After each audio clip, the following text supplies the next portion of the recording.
Y para seguir adelante, mis hermanos, déjenme antes contarle. Escuché de una maestra de primaria que hizo la frecuente pregunta a los niños. Niños, ¿a ustedes qué les gustaría ser de grande? Obviamente los niños comenzaron a dar sus respuestas. No, pues a mí me gustaría ser policía, doctor, veterinario, etcétera, etcétera. Pero un niño de entre los que estaban allí en el salón respondió que a él le gustaría ser pastor. Ella, asombrada, le preguntó: wow, qué interesante, ¿alguien de tu familia es pastor? Y el niño dijo: no, nadie es pastor, pero nosotros vamos a la iglesia.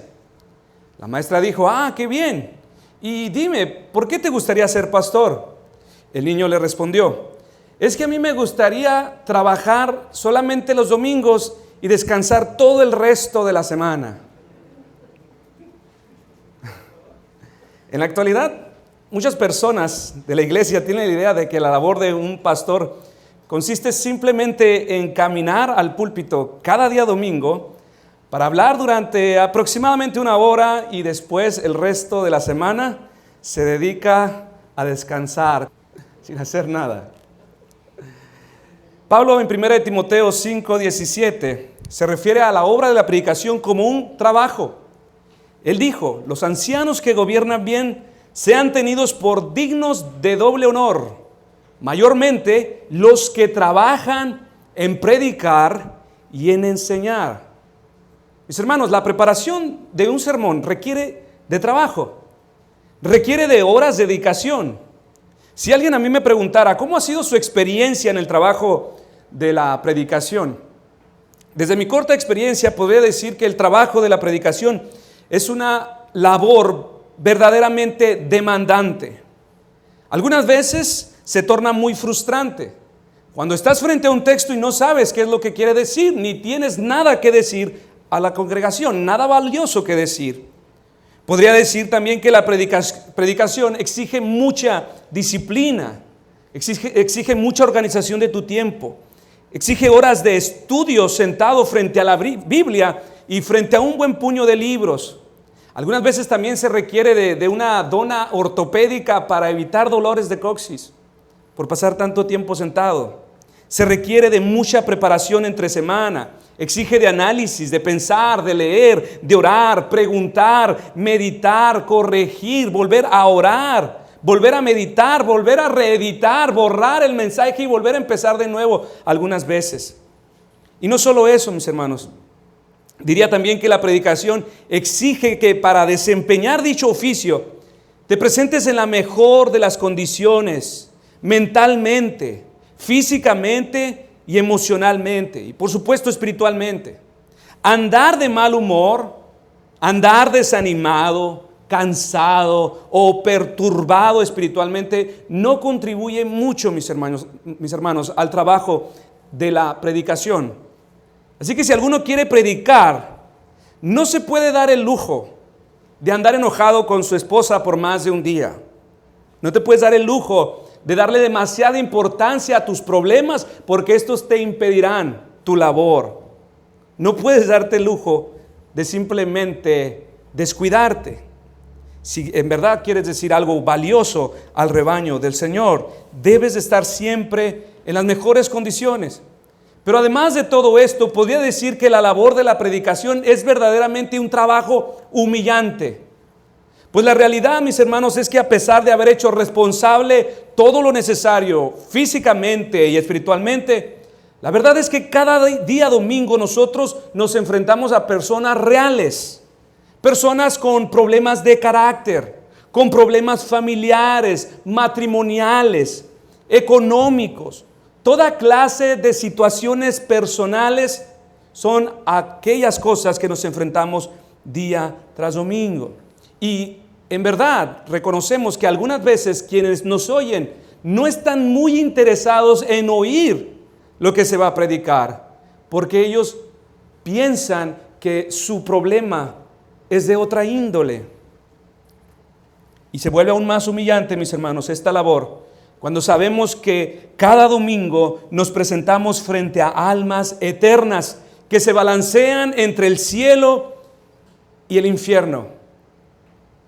Y para esta actividad frente a contextos adversos del diario vivir y consecuencias eternas, podemos decir al igual que Pablo, y para estas cosas, ¿quién es suficiente? Pues reconocemos, mis hermanos, que por más que nos esforcemos, por más que nos preparemos, por más que preparemos nuestro corazón, no somos demasiado puros como para guiar a otros a la santidad. Por más que nos esforcemos y nos preparemos, sabemos que nuestros deseos ambiciosos y naturales no son tan elevados para señalarles a ustedes correctamente y perfectamente el camino al cielo. Una evaluación honesta de nuestra humanidad nos conduce a la inevitable y humillante conclusión que no hay nada en nosotros que pueda granjear un solo beneficio espiritual para quienes nos escuchan. Que no hay nada que nosotros podamos hacer para llevar a un solo oyente de muerte espiritual a vida eterna. Y esto es verdaderamente un trabajo humillante. El trabajo del predicador es un fracaso. Sin embargo, mis hermanos, y a pesar de nosotros, el trabajo de la predicación siempre logra sus propósitos. Y no por las habilidades del predicador, no por la dedicación del predicador, la disciplina, la elocuencia del predicador, sino por el poder de Dios que se despliega a través de la proclamación de las Escrituras. Segunda de los Corintios, capítulo 3, verso 5. No que seamos competentes por nosotros mismos para pensar algo como de nosotros mismos, sino que nuestra competencia proviene de Dios. Si como predicadores, mis hermanos, recordamos que Dios no depende de nuestras capacidades, no depende de nuestro esfuerzo, podemos predicar con mayor libertad, podemos ministrar la palabra con mayor confianza. Y no solo eso, sino que también los oyentes, al recordar que es la palabra de Dios la que se predica y no la de hombres, a ustedes les predispondrá a sacar el mayor de los provechos de la palabra a pesar de las flaquezas de aquel que predica. Esto usted no lo debe de olvidar. Primera de los Corintios 2, a partir del verso 4. Y ni mi palabra ni mi predicación fue con palabras persuasivas de humana sabiduría, sino con demostración del Espíritu y de poder, para que vuestra fe no esté fundada en la sabiduría de los hombres, sino en el poder de Dios. Y es por esto, mis hermanos, que con toda seguridad podemos decir que nunca ha sido por la capacidad del mensajero, sino por la eficacia del mensaje. Es el mensaje. Así que pensando en esto, mis hermanos, quiero darles la quinta razón por la cual debemos atender a la predicación. Anteriormente dimos 4 por las cuales debemos atender de todo corazón a la predicación. Y estas fueron porque Dios ordenó la predicación, porque a través de ella Cristo nos es entregado, porque a través de ella Dios demuestra la excelencia de su poder, porque el Señor mismo es el centro de la predicación. Y la quinta razón es porque Dios salva a través de su mensaje predicado. No entendemos exactamente cómo la palabra predicada convierte las almas de los hombres. No existe una explicación científica que nos diga cómo es que la predicación de su palabra cambia, transforma los afectos del hombre. Todo lo que una vez amó, hoy aborrece. ¿Cómo es que transforma sus deseos, su voluntad, sus motivaciones? ¿Cómo es que inunda de paz esa conciencia atribulada? En fin, ¿cómo es que el hombre nace espiritualmente? ¿Cómo es que es hecho una nueva creación, donde todas sus facultades humanas son regeneradas, pero a la vez sigue siendo la misma persona? No sabemos cómo es que esto sucede. Todo lo que podemos decir es que para lograr lo inexplicable, solo la palabra es suficiente. En las mismas Escrituras, se reconocen ciertas virtudes divinas y estas se le atribuyen a la misma palabra. Por ejemplo, la palabra tiene poder para crear. Y dijo Dios, sea la luz, y fue la luz. Salmo 33:9 dice, porque Él dijo y fue hecho. Él mandó y existió. Hebreos 11:3. Por la fe entendemos haber sido constituido el universo por la palabra de Dios, de modo que lo que se ve fue hecho de lo que no se veía. Y no solamente la palabra tiene poder para crear, sino también la palabra controla. Dice el Salmo 147 a partir del verso 15. Él envía su palabra a la tierra, velozmente corre su palabra, da la nieve como lana y derrama la escarcha como ceniza. Echa su hielo como pedazos ante su frío. ¿Quién resistirá? Enviará su palabra y los derretirá. Soplará su viento y fluirán las aguas. La palabra de Dios también convence. Jeremías 23:29. ¿No es mi palabra como fuego, dice Jehová, y como martillo que quebranta la piedra? La palabra de Dios también ejecuta sus propósitos, dice Isaías 55 a partir del verso 10. Porque como desciende de los cielos la lluvia y la nieve y no vuelve allá, sino que riega la tierra y la hace germinar y producir, y da semilla al que siembra y pan al que come, así será mi palabra que sale de mi boca. No volverá a mí vacía, sino que hará lo que yo quiero y será prosperada en aquello para que la envíe. Y por último, la palabra prevalece sobre la debilidad humana. Filipenses 1:18. Pablo nos dice este pasaje que se regocijaba porque ya fuera que la palabra se predicara con las motivaciones correctas o incorrectas, la obra de Dios seguía avanzando. Él dijo, ¿qué pues? Que no obstante de todas maneras, o por pretexto o por verdad, Cristo es anunciado y en esto me gozaré aún. Ahora, mis hermanos, si aún usted se pregunta, ¿por qué debo escuchar atentamente la predicación de la palabra? Yo te invito a que ejercites tu razonamiento por un momento y concluir que deberías escuchar la predicación de la palabra con todo tu corazón, porque a través de ella ocurren las obras más extraordinarias, más poderosas y milagrosas, jamás traídas al hombre por ningún otro medio o ningún otro medio conocido aquí en la tierra. En una sola frase, porque a través de ella ocurre la milagrosa obra de salvación.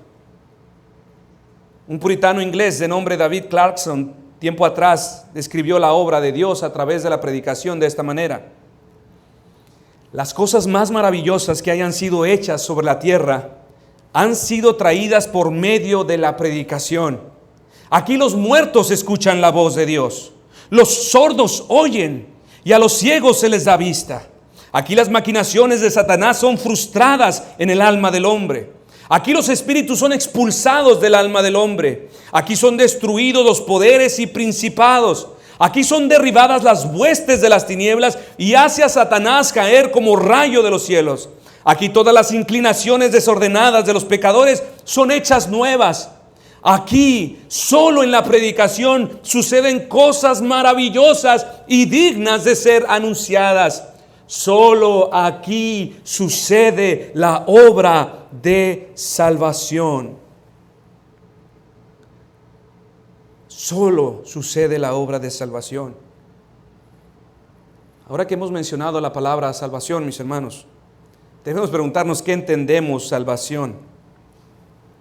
¿Qué es salvación? Es necesario que antes de avanzar más en nuestro mensaje, hablemos un poco de lo que es la salvación. Y digo que es necesario, mis hermanos, porque en la actualidad la gente cree que la salvación consiste en devolverle al hombre su autoestima perdida, en devolverle al hombre su sentido de propósito, devolverle al hombre las cosas buenas que Satanás le ha arrebatado. Muchos creen que en eso consiste su salvación. Que Dios le devuelva a su familia, que Dios le devuelva a sus hijos, que Dios restaure su matrimonio, que Dios dé cosas. Pero eso no es la obra de la salvación. Es mucho más profundo que esto, mis hermanos. La salvación lidia principalmente con el problema radical del hombre. Esta es la raíz de donde tenemos todos estos problemas. Es su pecado. Nosotros afirmamos, por supuesto, mis hermanos, que la predicación de su palabra trae muchos beneficios a nuestras familias, a nuestro trabajo, a nuestra economía. Es multifacética. Pero su problema principal con el que lidia la predicación es con el problema radical del hombre, su pecado. Y por eso solamente nos vamos a ocupar brevemente para dar esta definición en sus tres temas principales o temas primordiales. La salvación es salvación de la pena del pecado, salvación del poder dominante del pecado y salvación de la presencia del pecado. Muchas personas dicen, yo soy salva y tengo la seguridad de ir al cielo. Bueno, ¿y cómo sabes que eres salvo? La razón es porque estos tres temas primordiales son una realidad en la vida del creyente. Dicho de otra manera, estamos siendo salvados en el pasado, en el presente y en el futuro. El creyente en el pasado ha sido salvado de la condenación del pecado.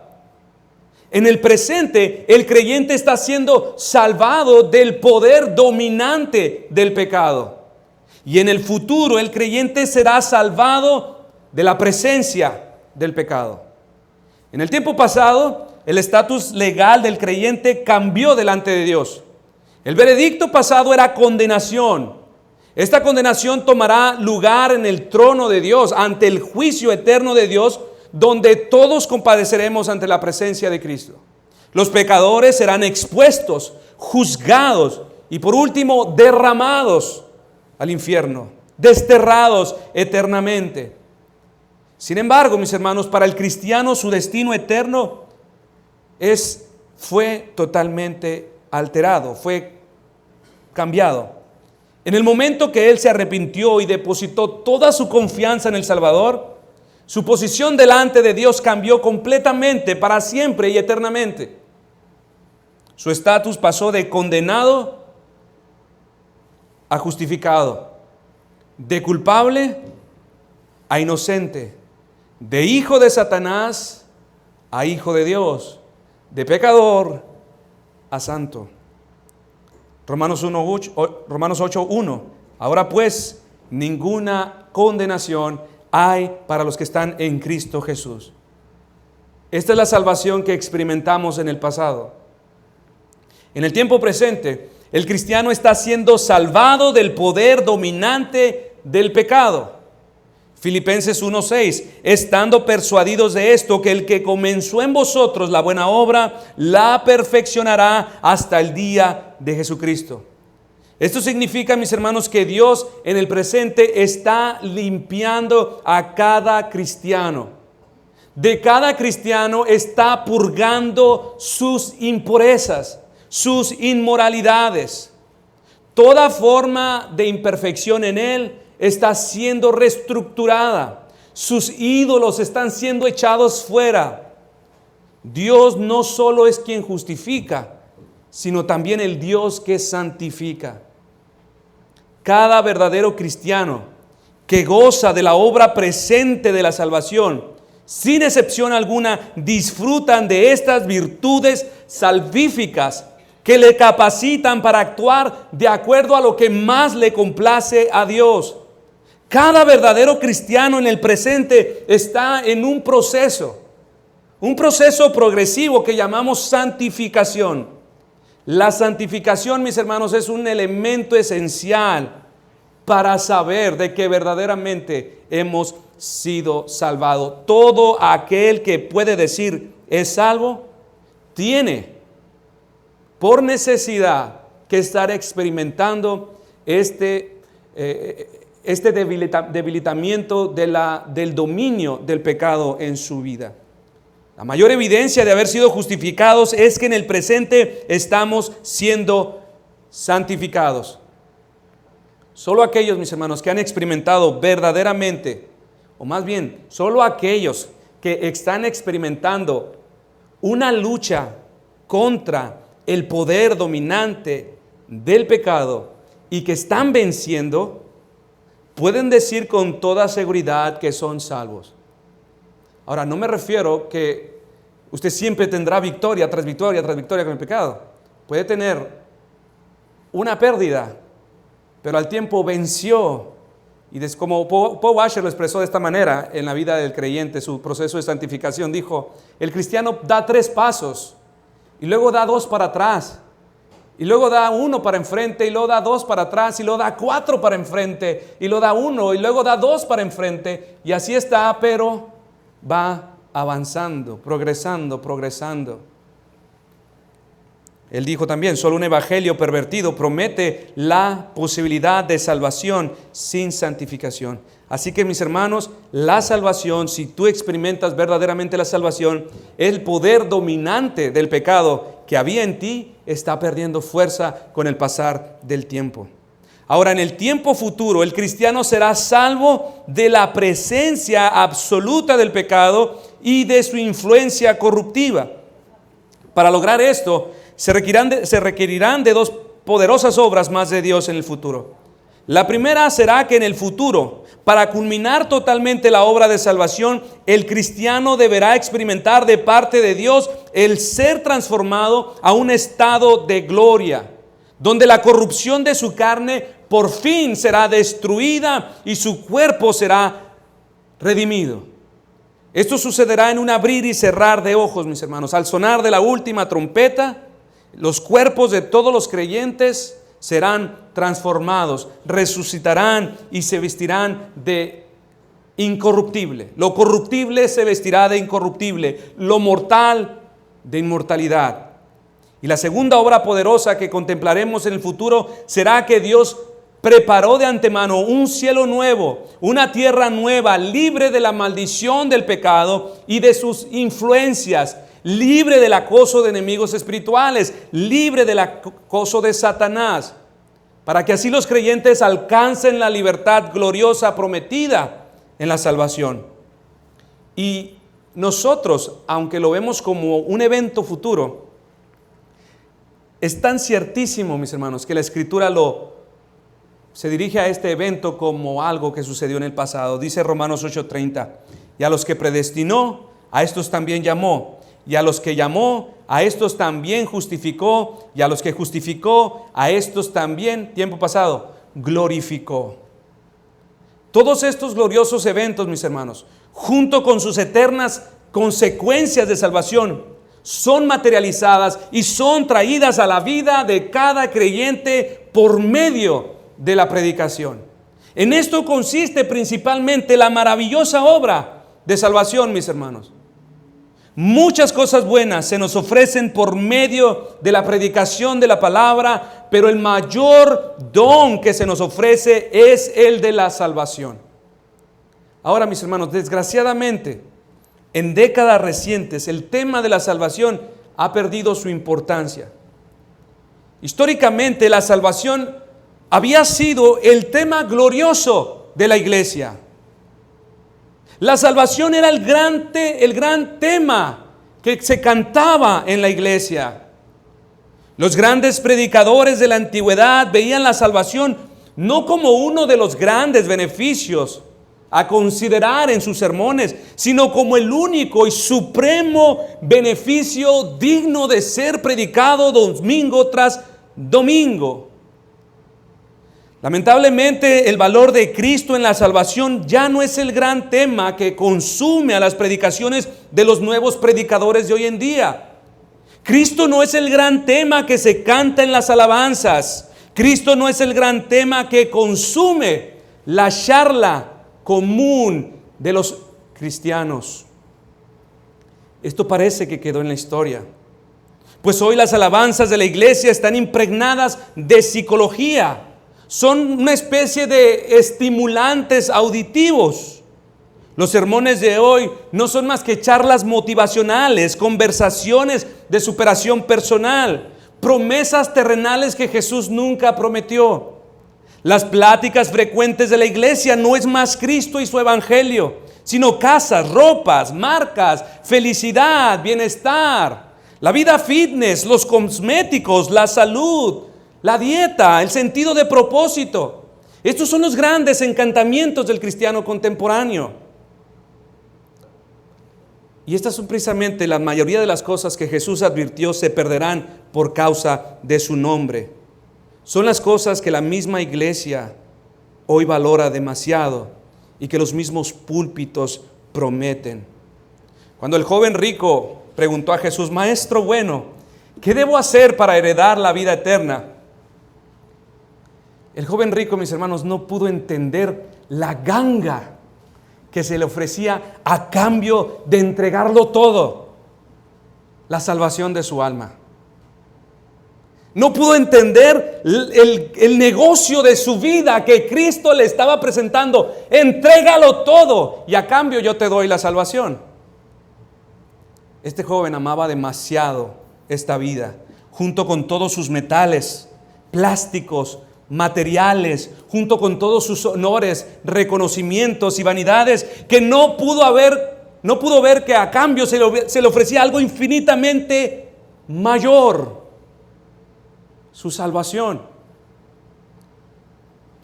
Charles Spurgeon dijo: entre más porción del cielo hay en nuestras vidas, menos porción de la tierra ambicionaremos. Y comprobadísimo está, mis hermanos, que los creyentes de la antigüedad, una vez que recibían la salvación, esto consumía de tal manera sus vidas. Ellos ya no buscaban más. Ellos ya no necesitaban nada más. La salvación personal del pecado, la liberación del juicio y de la ira venidera, la reconciliación con Dios, el conocimiento de Cristo les era suficiente para que confesaran: no necesitamos nada más. Señor, en ti estamos satisfechos. Mis hermanos, la salvación del pecador debe ser nuestro gran tema.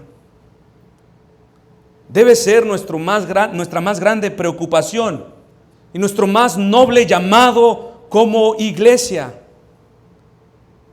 Pero ¿por qué es que parece que la promesa de salvación no nos emociona tanto? ¿Por qué es que poco a poco pierde preeminencia en la predicación, en las alabanzas? ¿Por qué es que poco a poco este tema se escurre de nuestras conversaciones? Especialmente cuando estamos reunidos como iglesia. Esto comienza a ocurrir, mis hermanos, cuando nos olvidamos de la deplorable, terrible y vil condición en que nos encontrábamos delante de Dios. Cuando nos olvidamos de los terrores eternos de los cuales fuimos librados. Esto sucede cuando nos olvidamos del precio de la vida de valor infinito que tuvo que ser ofrecida para pagar el precio de tus rebeliones. Esto sucede, mis hermanos, cuando el bien, cuando el orden, la restauración, la bendición que vino a nuestras vidas como fruto de la salvación mejoró de manera impensable nuestra condición de vida, que nos hizo olvidar de dónde fuimos rescatados. Y es por eso que nos volteamos a las cosas vanas y viles de este mundo. Leeré una porción de la Escritura y dejaré que ella sea quien nos hable. No daré ninguna interpretación, simplemente la soltaré. Ezequiel 16, a partir del verso 4. En cuanto a tu nacimiento, el día que naciste, no fue cortado tu ombligo, ni fuiste lavada con aguas para limpiarte, ni salada con sal, ni fuiste envuelta con fajas. No hubo ojo que se compadeciese de ti para hacerte algo de esto. teniendo de ti misericordia, sino que fuiste arrojada sobre la faz del campo, con menosprecio de tu vida en el día que naciste. Y yo pasé junto a ti y te vi sucia en tus sangres. Y cuando estabas en tu sangre te dije, vive. Sí, te dije cuando estabas en tu sangre, vive. Te hice multiplicar como la hierba del campo, y creciste y te hiciste grande y llegaste a ser muy hermosa. Tus pechos se habían formado y tu pelo había crecido, pero estabas desnuda y descubierta. Y pasé yo otra vez junto a ti y te miré, y aquí que tu tiempo era tiempo de amores, y extendí mi mano sobre ti y cubrí tu desnudez y di juramento y entré en pacto contigo, dice Jehová el Señor, y fuiste mía. Te lavé con agua y lavé tus sangres de encima de ti y te ungí con aceite y te vestí de bordado, de calcé de tejón, te ceñí de lino y te cubrí de seda, te atavié con adornos y puse brazaletes en tus brazos y collar a tu cuello, puse joyas en tu nariz y zarcillos en tus orejas y una hermosa diadema en tu cabeza. Así fuiste adornada de oro y de plata. Y tu vestido era de lino fino, seda y bordado. Comiste flor de harina de trigo, miel y aceite. Y fuiste hermoseada en extremo. Prosperaste hasta llegar a reinar. Y salió tu renombre entre las naciones a causa de tu hermosura. Porque era perfecta a causa de mi hermosura que yo puse sobre ti, dice Jehová el Señor. Pero confiaste en tu hermosura y te prostituiste a causa de tu renombre, y derramaste tus fornicaciones a cuantos pasaron. Suya eras, y tomaste de tus vestidos, y te hiciste diversos lugares altos, y fornicaste sobre ellos. Cosa semejante nunca había sucedido, ni sucederá jamás. Tomaste asimismo tus hermosas alhajas de oro y de plata que yo te había dado, y te hiciste imágenes de hombre, y fornicaste con ellas. Y tomaste de tus vestidos de diversos colores y las cubriste. Y mi aceite y mi incienso pusiste delante de ellas. Mi pan también que yo te había dado, la flor de la harina, el aceite y la miel con que yo te mantuve. Pusiste delante de ella para olor agradable. Y fuiste así, dice Jehová el Señor. Mis hermanos, si tú olvidas de dónde has sido rescatado, esto indudablemente pasará. Te volverás a las idolatrías, a la inmoralidad, a la indecencia, a la deshonestidad. Todas estas cosas volverán a fortalecerse en nosotros. Es por esto, mis hermanos, la necesidad que tenemos de ser expuestos constantemente al Evangelio, de exponernos constantemente a la predicación de su palabra. Porque si te descuidas, inevitablemente esto te sucederá. Nuestra carne, tu carne, no ha sido destruida. Y buscará satisfacción en cualquier otra cosa aparte de Cristo. Buscará llenarse de cualquier cosa excepto de Cristo. Para ella, cualquier cosa, mis hermanos, es mejor que Cristo. Cualquier cosa será suficiente para desviarte del llamado de Dios, el llamado que Dios ha dado a su iglesia. Cualquier cosa será mejor que predicar el Evangelio. Tu carne se aferrará de cualquier cosa para resistir las cosas que verdaderamente tienen valor, las cosas que verdaderamente son espirituales. Así que, mis hermanos, mientras la predicación sea el método por el cual Dios salvó a su pueblo, está salvando a su pueblo y salvará a su pueblo, manténgase alejado de aquellas cosas que minimizan la palabra. Manténgase alejado de aquellas iglesias que minimizan la predicación, que sustituyen la predicación por cualquier otra cosa. Donde una iglesia permite que filosofías, que el drama, que la música, que danzas, que películas, que conciertos, que charlas, que convivencia tomen el lugar de la predicación, en ese lugar se ha perdido la confianza por la palabra de Dios. El mundo no necesita iglesias así. El mundo caído no necesita iglesias así. Tú no necesitas una iglesia así. Tu familia no necesita una iglesia así. Independientemente de qué tan buenos sean los programas para niños, para jóvenes, para mujeres, cuán bien organizado. Tú necesitas ante todas estas cosas una iglesia donde su prioridad sea predicar el Evangelio. Piensa por un momento. Si las cosas más maravillosas que hemos descrito suceden solo a través de este medio que llamamos predicación, piensa con cordura por única vez. ¿Acaso no deberías tú sentarte en estas bancas con mayor expectativa? ¿Acaso no deberías entrar por esas puertas con más grandes anhelos con los que te presentabas antes? ¿Acaso no deberías esperar de la predicación que ésta pueda obrar en tu alma de tal manera y poderosamente como Dios ha prometido hacerlo a través de su palabra? ¿No debería de cambiar tu actitud con la que te presentas el domingo tras domingo para escuchar el mensaje? Ahora, mis hermanos, antes de cerrar quisiera darles algunas orientaciones para la vida práctica. Número 1, escucha de manera reverente y de manera receptiva la predicación de la palabra de Dios. Esta es una tarea de por vida, mis hermanos, hasta que el Señor venga o hasta que tú mueras. Porque esto también es una forma de adoración a Dios, mis hermanos.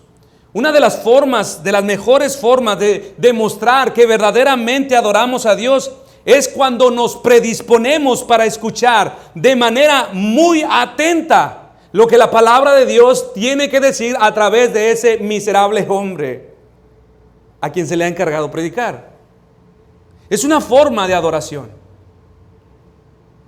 El celular, el WhatsApp, tus likes que estás ganando en Instagram o donde tú quieras, deben de disiparse en este momento, especialmente en este momento.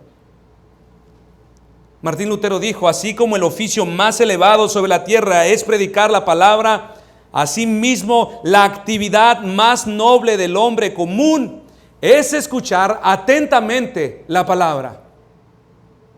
El que ustedes estén atentos, mis hermanos, con todo su corazón, es un acto de adoración. Muchas veces la iglesia confunde que el acto de la adoración se limita a las alabanzas que se cantan en la iglesia. Pero otra forma de cómo la iglesia puede adorar a Dios, mis hermanos, es precisamente este momento cuando de manera quieta y atenta disponemos nuestros oídos de manera reverente a la palabra, lo que se tiene que decir.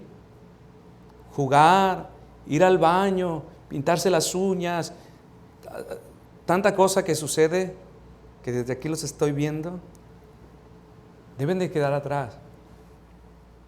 Un diagnóstico certero de tu salud espiritual y de tu vida secreta de adoración, mis hermanos, es tu hambre por la predicación de la palabra. Esto evalúa, esto diagnostica tu salud espiritual, tu vida secreta de adoración. Es con esa hambre con que te presentas a escuchar la palabra. Cristianos espiritualmente fuertes tienen hambre de la predicación. Usted sabe, mis hermanos, que si un cuerpo está saludable, este frecuentemente tendrá hambre, 3 veces al día o a veces hasta más al día. Pero cuando este se enferma, pierde el apetito. Lo mismo sucede con el alma, con nuestros corazones.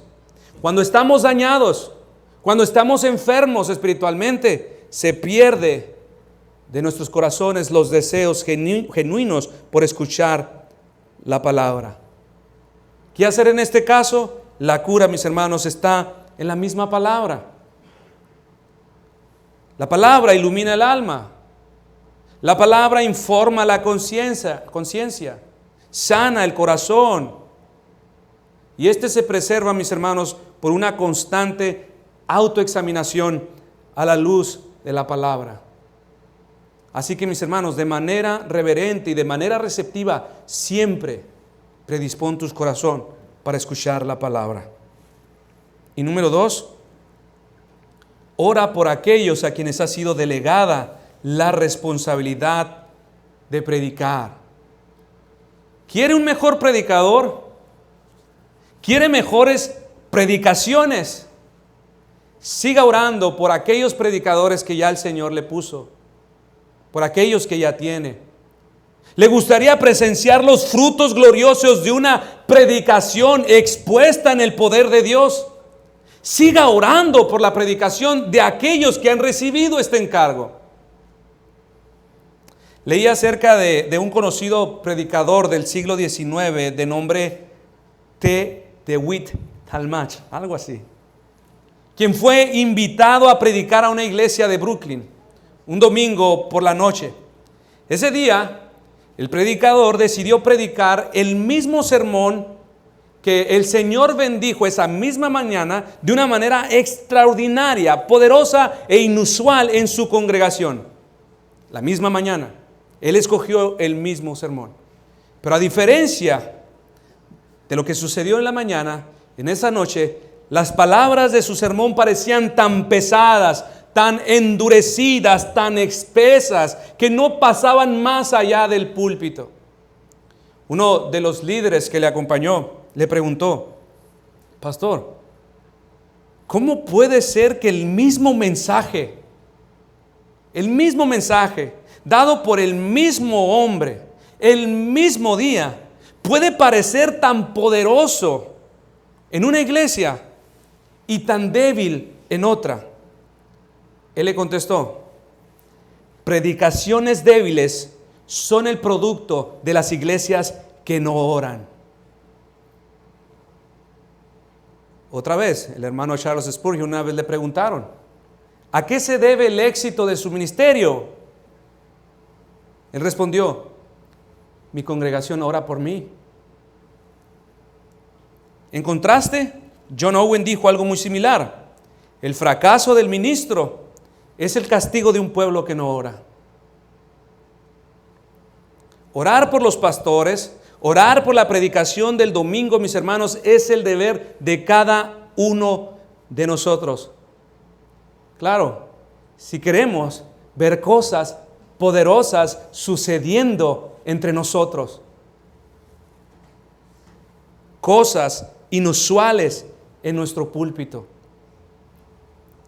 El mismo apóstol Pablo frecuentemente solicitó a las iglesias que orasen por él. En Efesios 6, a partir del verso 18, Pablo pide que se ore por él para que pueda presentar su mensaje con denuedo. En Colosenses 4, a partir del verso 2, él otra vez nuevamente pide que se ore para que Dios abra puertas a su palabra. Este deber de orar por la predicación, mis hermanos, y por quienes predican, debe ser una de las oraciones más recurrentes de nuestros días. Orar por la predicación y por quienes predican es dar en el centro de todos los males del hombre. Es dar en el corazón. Porque como hemos dicho, es solo, mis hermanos, de la predicación de donde podemos esperar verdaderamente un derroche de poderes sobrenaturales, fluyendo desde el mismo predicador a nuestros oídos y de nuestros oídos al corazón. No podemos exagerar, mis hermanos, los alcances de la palabra cuando ésta detona en la tierra con el poder de Dios. No hay manera de exagerarlo. Al mirar la historia podemos ver que los grandes movimientos de Dios para salvar a la iglesia o para salvar a naciones, multitudes, para fortalecer a la iglesia, han sido construidos estos movimientos sobre la base de la predicación. El colosal movimiento conocido como la Reforma fue traído por hombres que predicaron la palabra. Estos fueron hombres como Lutero, Calvino, Zwinglio, entre otros. Cuando el primer gran avivamiento se manifestó en toda Inglaterra y en algunas colonias de América, este comenzó por medio de púlpitos encendidos como los de Whitefield, Wesley, Edwards, entre otros. Cuando el segundo gran avivamiento sopló en el norte de América alrededor de los 1800, fue fundamentalmente la bendición de Dios en la predicación de Dwight, de Finney, de Nettleton, otros más. Mis hermanos, cuando el fuego de Dios desciende de los cielos a la tierra, este comienza a quemar desde los púlpitos. Allí inicia.